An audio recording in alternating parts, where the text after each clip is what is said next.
9. Petrichor is the smell of rain. The word comes from the Greek words. Rainy soils odors develop because plants secrete oils during dry periods, and these oils accumulate on the soil and rocks around the plants.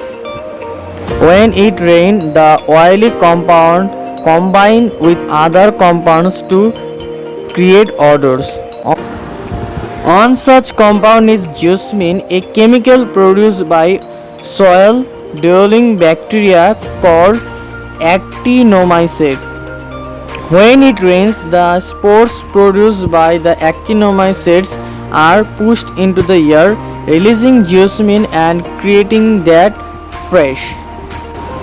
Many species of actinomycetes occur in soil and harmless to animals and